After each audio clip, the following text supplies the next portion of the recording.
Hello everyone, মই আপোনালোকৰ আগলৈ লৈ আহিম আজি এটা সয়াবিন আৰু আলুৰে বনোৱা ধুনীয়া ৰেচিপি যিটো খাবলৈ বহুতেই সোৱাদ হ'ব। তাৰ কাৰণে পোনপ্ৰথমে গৰম পানীত মই সয়াবিন 100 গ্ৰামৰ পেকেট এটা তিয়াই লৈছোঁ। এয়া তাৰ পাছতে 10 মিনিট মান তিয়াই থোৱাৰ পিছত এইখিনি পানীখিনি এনেকৈ চেপি আঁতৰাই ল'ম।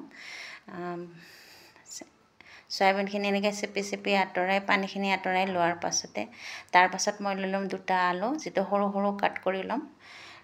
সৰু কটাৰ পিছত আলুখিনি ধুনীয়াকৈ ফ্ৰাই কৰি ল'ম। এই আলুখিনি মই ফ্ৰাই হ'বলৈ দিছোঁ।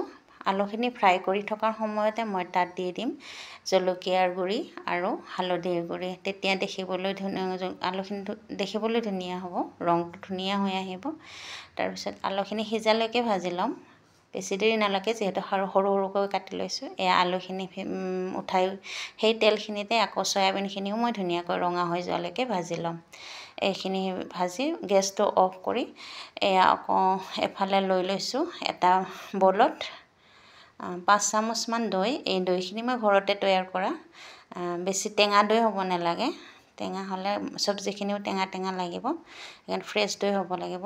সেই দৈখিনিতে মই যি বেছিক মছলা ধনিয়া জলকীয়া গুড়ি জিৰা গুড়ি হালধি নিমখ দি পেলাই এইখিনি ধুনীয়াকৈ ফেটি ল'ম। এয়া চাওক মই এইখিনি ধুনীয়াকৈ ফেটি ল'ম, চবখিনি ধুনীয়াকৈ মিক্স হৈ যোৱালৈকে।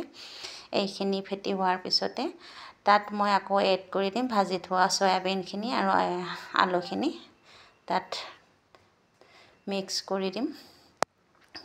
তাত দি পেলাই ধুনীয়াকৈ মিক্স কৰি ল'ম, মেৰিনেট কৰি ল'ম 2 মিনিটমান। সেইখিনি মেৰিনেট কৰি 2 মিনিটমান থোৱাৰ পাছতে আকৌ এখন কেৰাহীত 2 চামুচমান তেল দি তাতে সৰু সৰুকৈ কাটি লোৱা পিঁয়াজখিনি ভাজি ল'ম। অকণমান ভাজাৰ পিছত আকৌ গাৰ্লিক জিঞ্জাৰ পেষ্টটো দি দিম। তাৰ পাছতে সেইখিনি অকণমান দেৰি ভাজি আকৌ ইয়াতে বেছিক মছলাখিনি মই এড কৰি ভাজি লৈ তাতে আকৌ টমাটৰ পিচি লোৱাখিনি মই দি দিম। এয়া টমাটৰ পিচি লোৱাখিনি দিয়াৰ পিছত তেনেকৈ সেইখিনি ধুনীয়াকৈ ভাজি লোৱাৰ পিছত যেতিয়া ধুনীয়া হৈ যাব তেতিয়া আকৌ মই যিখিনি মেৰিনেট কৰি ৰাখিছিলোঁ আলু সয়াবিন দৈৰ লগত সেইখিনি আকৌ ইয়াতে দি দিম। ইয়াতে দি ধুনীয়াকৈ উতল আহিবলৈ দিম। এইখিনি বেছি টাইম নালাগে কাৰণ এইবিলাক সয়াবিন আলু চব আগতেই ফ্ৰাই কৰি লোৱা হৈছে, সিজাই লোৱা হৈছে।